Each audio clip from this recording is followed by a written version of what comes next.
The Jack Benny program, transcribed and presented by Lucky Strike. You know, friends, in a cigarette, nothing beats better taste. And Lucky's taste better. Cleaner, fresher, smoother.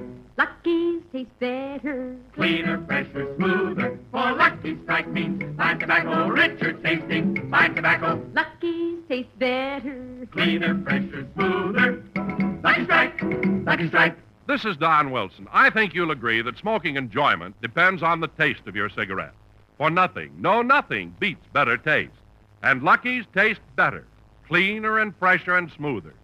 You see, Lucky's better taste starts with fine, mild, good-tasting tobacco. Remember, LSMFT, Lucky Strike means fine tobacco. But equally important, Lucky's are made better to taste better, made round and firm and fully packed. That's why Lucky's draw freely, smoke evenly, and give you a cleaner, fresher, smoother taste. So, friends, get the one thing you want most in your cigarette, better taste. On your next trip to the cigarette counter, be happy, go Lucky. Ask for a carton of Lucky Strike. You'll find Lucky's taste better. Cleaner, fresher, smoother. Lucky Strike, Lucky Strike.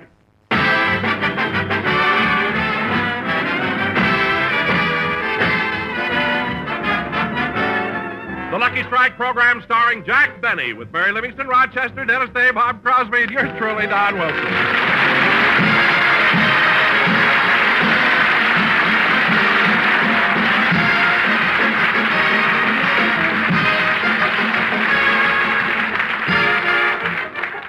Ladies and gentlemen, last Monday, Jack Benny took the Super Chief to New York to attend the testimonial dinner given by the Friars Club in honor of Bob Hope. Let's look in on him as he packs for the trip with the help of Rochester. Well, I think I better take some more warm clothing. Gets pretty cold in New York this time of the year. Yes, sir. I've already put in your long underwear. Good. I also want my heavy woolen socks, Uh-huh. my heavy suit, Got it. a couple of thick sweaters, Uh-huh. my hat and my woolen scarf, Yes, sir. my earmuffs, sheepskin-lined coat, and fur-lined gloves. That ought to... Wait a minute, Rochester. What's in that bag? You may get hungry, so I put in some whale blubber.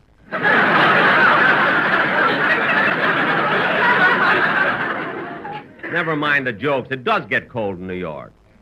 Well, let's see. I'm going to be on the train for 3 days. I better take something to read. Rochester, pack about 5 or 6 of my books. You know, the ones on the table there. Yes, sir.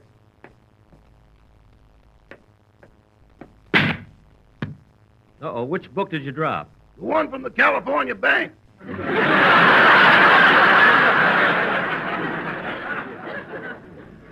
Well, watch it next time.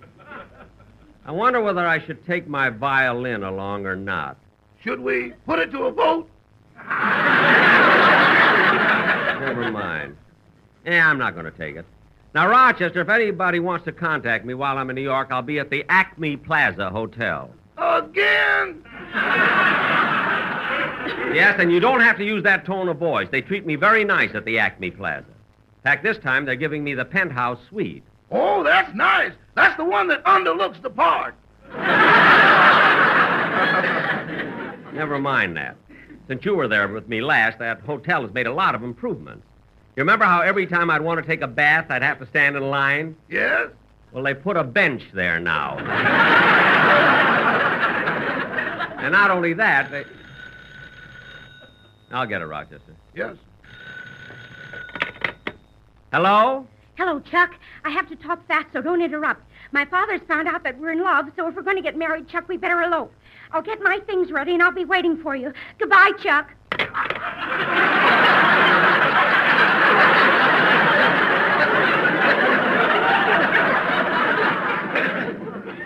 Who was it, boss?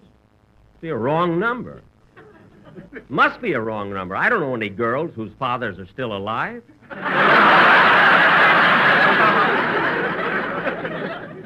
Yeah, I hope Chuck gets in touch with her. It'll probably spoil her honeymoon. I've got everything ready, Mr. Benny, but you haven't got enough baggage. I know. I left mine in Palm Springs. But Bob Crosby's lending me a suitcase. He promised to bring it over. See, I like going to New York. East side, west side, all around the town. You know, Yeah. I sure wish I was going to New York with you. You need me, boss. Now, look, Rochester, I don't need you. I know that all you want to do is to get to Harlem, and I won't see you again until it's time to come home. You spent all your time there with your girlfriend, Dorothy. But, boss... No buts about it. The last time we went to New York, you didn't even wait till the train got into Grand Central. You pulled the emergency cord at 125th Street. I know. Well, what was the big emergency? I had to get over to Dorothy's fast. Her boyfriend was the engineer on the train. Oh, I see. East side, west side, all around the town. I'll be at the Acme Plaza penthouse 2 flights down. La, la, la, la, la, la. I'll answer the door, Rochester. You get my toothbrush and shaving stuff ready. Oh, hello, Bob. Hi, Jack. I brought the suitcase. Oh, thanks a lot. Come on in. Let's bring it in the other room where I'm packing. Oh, hello, Mr. Crosby. Say, that's the most expensive bag I've ever seen. And look at those initials in gold. BC. Gee, Bob, this bag must have cost a lot of money. Well, I don't know. You say it's Bing's. He loaned it to me. Oh, well, it certainly is the most beautiful suitcase I've ever seen. Let me open it. Gee, and it's just as beautiful on the inside. It's all fitted and made into sections. Bing had it made that way. Oh, really? What are all these compartments for? Well, they're all marked. See, handkerchiefs, socks, ties, 20s, 50s, and 100s.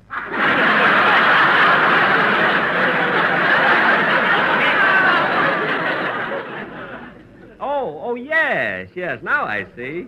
Some of the green rubbed off there. Well, this is the most novel suitcase I've ever seen. Well, Bing thinks of everything. Jack, turn that little knob there on the side. The side of the suitcase? Mhm. This knob here? Mm-hmm. Go ahead, turn it. Well, I'll be darned. Minute Maid orange juice.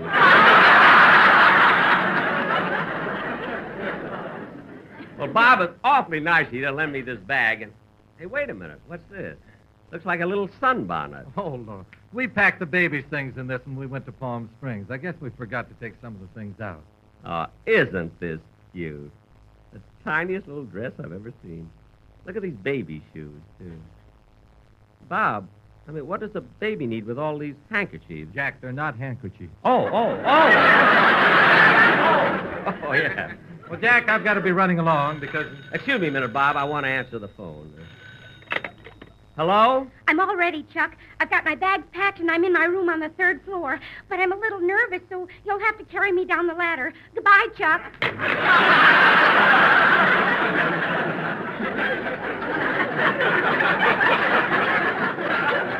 Well, that's ridiculous. Gee, I haven't thought of eloping since I saw Theda Bara in Passion's Plaything. Why can't that girl get the right number? Is there anything wrong, Jack? Yes, Bob, but it's a long story. Well, I think I'd better get back home. You know, I'm rehearsing a new song, and Charlie Bagby's coming over to accompany me on the piano. Have a nice trip. Oh, thanks a lot, Bob. Give my regards to Charlie, and... Hey, wait a minute. Say, could it be... No, I guess not. But then again, nah, it's silly to even think that. What's the matter, Jack? Well, tell me, is Charlie Bagby ever called Chuck? Huh? No, why? Well, some girl keeps calling me, and she's going to elope with some guy named Chuck. Oh, that wouldn't be Bagby. He hates women now.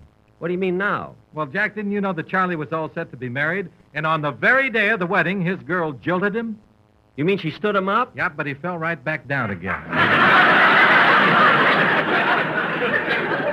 Well, I don't blame her then. Say, Bob, what's the name of this new number you're rehearsing with Bagby? Well, it's called Keep It a Secret. Would you like to hear it? Yes, go ahead.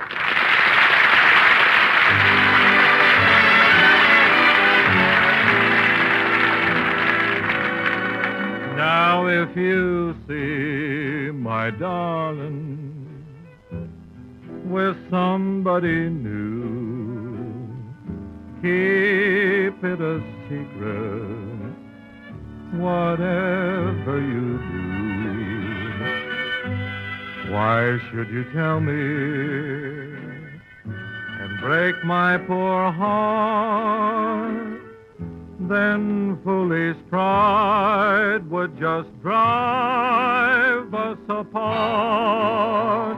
If you see my my darling, in some rendezvous, painting the town with a boy she once knew. Pay no attention and just let it be, but keep it a secret from me. If you see my darling in some rendezvous, painting the town with a boy she once knew, pay no attention and just let it be, but keep it a secret from me.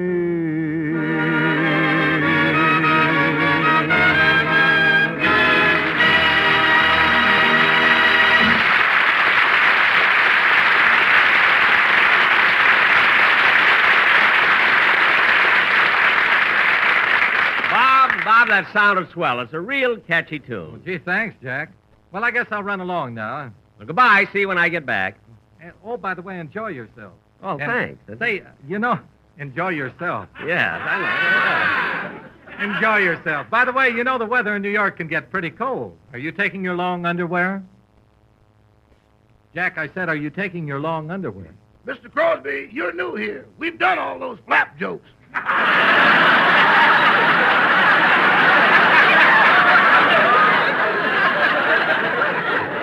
Yes, Bob. Well, so long. So long, Jack. Now, Rochester, put all the extra clothes in the suitcase and hurry, will you? I want to be ready when Miss Livingston picks me up.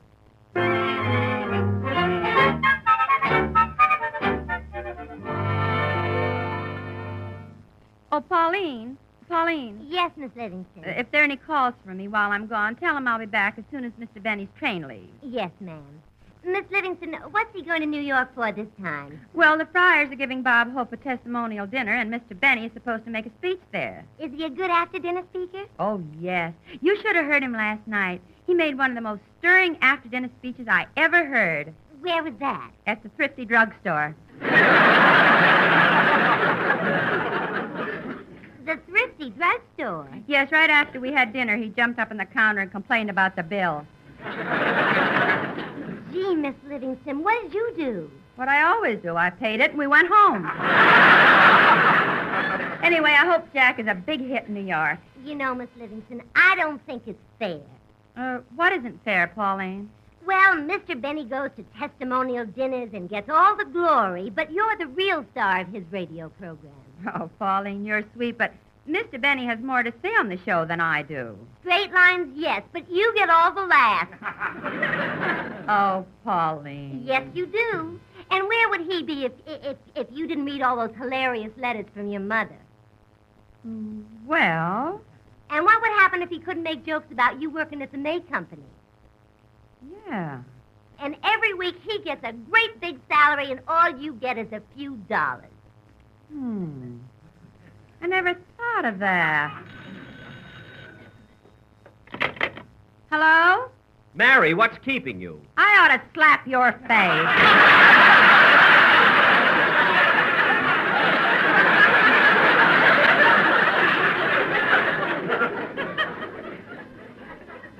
Miss Livingston, who was it? The stooge. Well,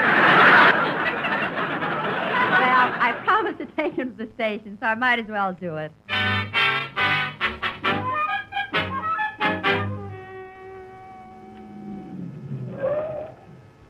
Well, here we are at the station. It sure is nice of you to let me drive your car, Miss Livingston. Oh, that's all right, Rochester. And now, boss, I'll park the car and take care of the baggage while you get your ticket validated. That'll make everything according to your schedule. Schedule? Yes. You see, Mary, I have so little time on this trip that I got everything planned. I catch the Super Chief here at 8 p.m. tonight. I'm in Chicago at noon the day after tomorrow. I get on the 20th Century at 5 o'clock. Arrive in New York at 9 a.m. Go to my room at the Acme Plaza, take a nap until 4 in the afternoon, get up, wash, shave, and shower by 5, dress by 6, get to the Waldorf by 8, and attend Bob Hope's dinner. Then catch the plane at 11:30 and be home the next morning. Boy, what you won't go through to get a free meal.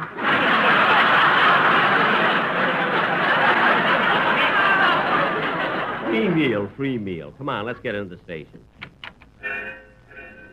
Train now leaving on track 5 for Anaheim, Azusa, and Cucamonga.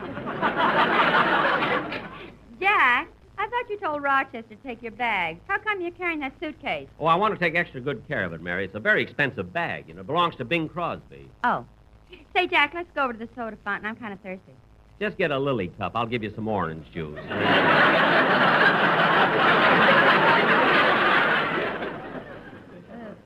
What? On second thought, we haven't time for that. Let's see. Where do I get my tickets validated? Attention, please. Attention. The Sunset Limited now leaving for Baton Rouge, New Orleans, and Jambalaya.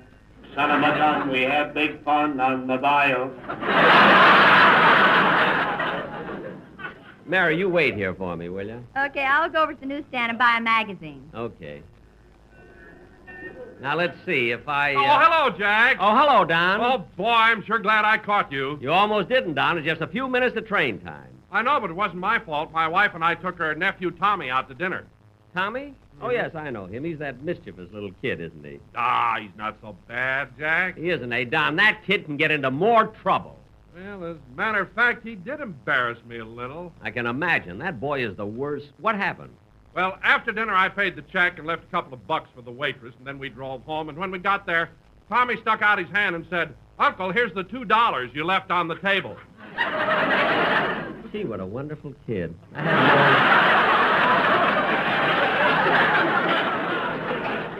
I had him all wrong, you know.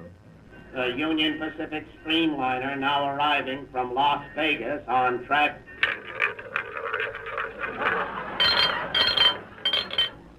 17.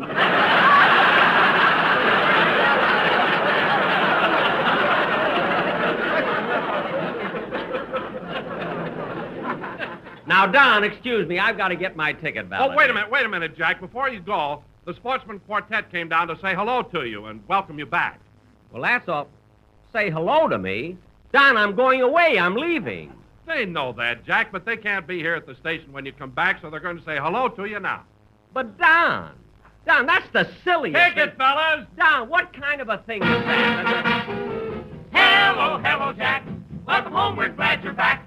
We have missed you and your big blue eyes. Fellas, I'm not back. I'm just Hello, leaving. Mr. Lee.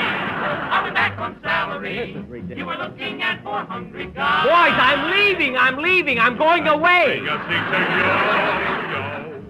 We're so tired of jumping on our pogo. Well, listen, Oh, welcome home. Promise never more to roam. You're just a gypsy in disguise. Hello, Lucky Strike. Ah, that's How about better. a Lucky Strike? Like electric up on in a while. LSMT, that's a cigarette for me. Light a Lucky, smoke it with a smile. Lucky Strikes are made of fine tobacco, and it's better tasting, that's a fact. So, hello, Mr. D, with an LSMT. We need you on the Benny Show. Hello. So once again we say hello.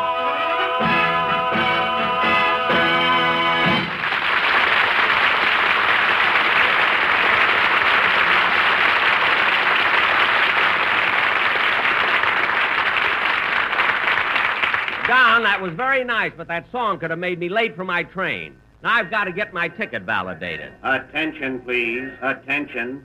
We have a special announcement to make about our lost and found department. It's been lost.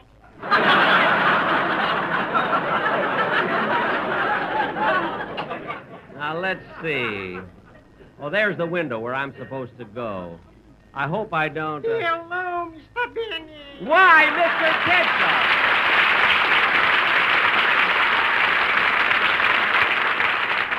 Well, what are you doing here at the station, Mr. Kitzel? I'm waiting to meet my wife's train. She's coming back from Chicago.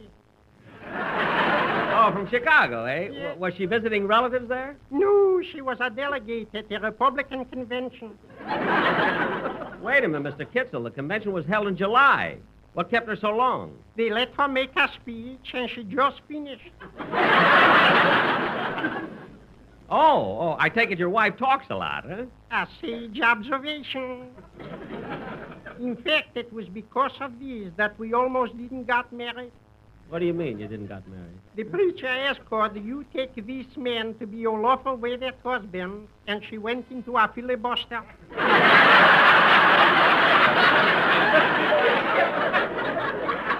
Mr. Kitzel, you're joking. Joking, he said.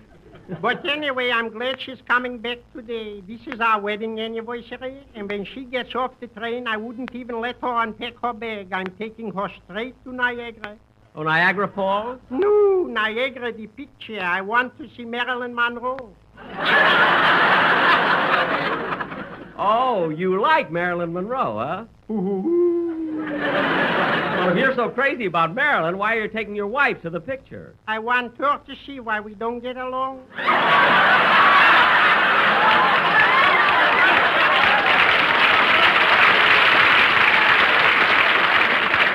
Oh. The Super Chief departs on track 9 in 10 minutes.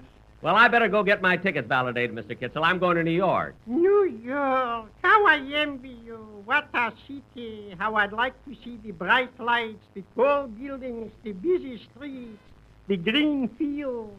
The green field? Irving and Max Greenfield, my cousin. Oh,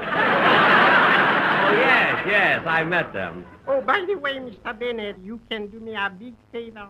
Oh, I'll be glad to. What is it? Well, I got an uncle in New York, Willie Kitzel. Mm-hmm. He's like the black sheep in the family. Never works, can't hold a job, practically a bum. Uh-huh. The only way he gets along is when the family gives him a little spending money. Here, take this $10 bill and give it to him from me. Well, certainly. When I get to New York, I'll call him up. What's his phone number? I don't know, but he's living in a dump called the Acme Plaza.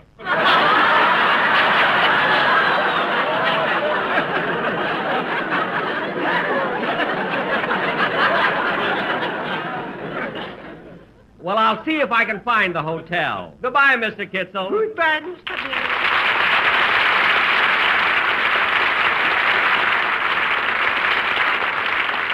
Now, let's see. Oh, there's the window. Attention, please. Attention. The new 160-mile-an-hour super streak now leaving for Phoenix, El Paso, St. Louis, New York, and maybe London. What does he mean, maybe London? It has bad brakes. Well, that's the silliest thing I ever heard. Jack, you get your tickets validated? No, I ran into Mr. Kitzel. Well, you better hurry. The Super Chief will be leaving soon. I know. Here, I bought you some magazines. The Saturday Evening Post, Reader's Digest, Collier's, and Jack, you'll love this book. What is it? How to Make Money Straightening Gopher's Teeth. Mary, you're very funny. My maid thinks so. Well, never mind. Attention, please. Attention. This is contrary to our policy, but there is someone here who wishes to make a special announcement. Go ahead. Chuck, I got out of the house myself, and I'm waiting for you. I would have been here sooner, but I stopped at the bank and drew out all of my money, $10,000. 10,000. Coming! Coming! Yeah! Huh? Oh, excuse me, Mary. What's the matter with me? I don't even know her. Now, Mary, wait here. I'm going to take care of my tickets. It's that window over there. Oh, mister, are you the man who validates tickets? No, I'm just here because I was born with this rubber stamp in my hand. Look, all I want you to do is validate my ticket. You're very well. Where are you going? To New York. Good. Now, if we can just get rid of the smog.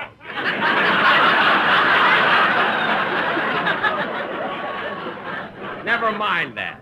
I have...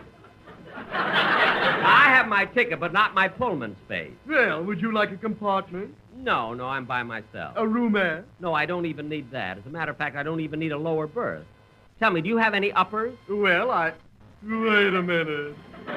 Ask me that again. Do you have any uppers? Yes, and if you don't go away, I'll bite you.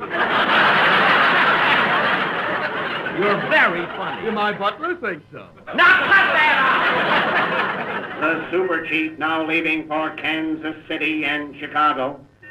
Jack, you'll miss the train. Hurry. I will if this man will stamp my ticket. Okay, there. Now go already. Look out, Mary. I gotta run for it. Goodbye. Bye, Jack. Phew. I just made it. Oh, so did I. Oh, Chuck, give me a boost. What?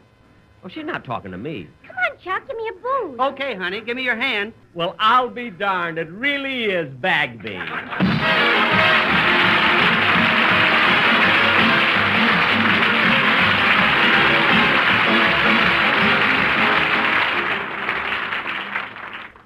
Ladies and gentlemen, thousands of people are destitute because of the recent floods in Holland. You can help these people in rehabilitating their homes and their lands by sending a care, food, linen, or tool package. So won't you please help? Send your donations to CARE. That's C-A-R-E, CARE, Los Angeles or New York. Thank you. Jack will be back in just a moment. But first, a word to cigarette smokers. Nothing beats better taste. And remember, Lucky's tastes better. Cleaner, fresher, smoother. Lucky's tastes better. Cleaner, fresher, smoother. For Lucky Strike means fine tobacco, richer tasting. Fine tobacco. Lucky's tastes better. Cleaner, fresher, smoother. Lucky Strike. Lucky Strike. friends, the taste of your cigarette is all important. For in a cigarette, nothing beats better taste.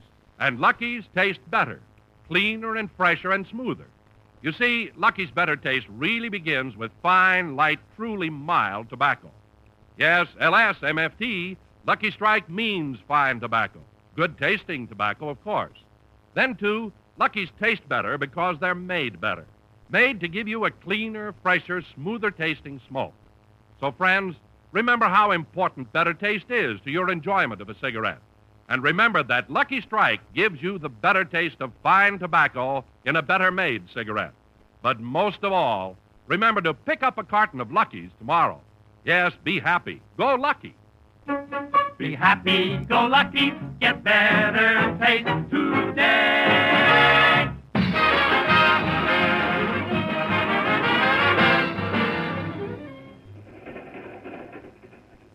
Now, let's see. After applying braces to the gopher's teeth, you apply pressure by tightening every 3 months. Oh, this is ridiculous. I'll just sit here and...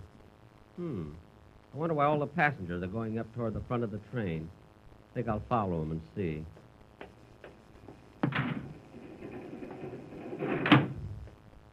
Everybody's crowded around the engineer. I wonder what he's doing. By the power vested in me by the Atchison, Topeka, and Santa Fe, I now pronounce you man and wife. Oh, Chuck, now you're mine. All mine. Wow. Isn't that sweet? Good night, folks.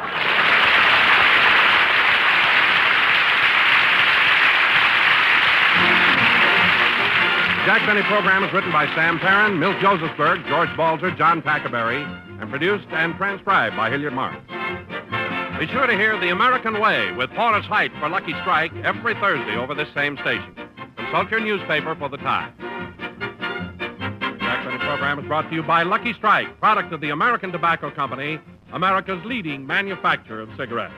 This is the CBS Radio Network.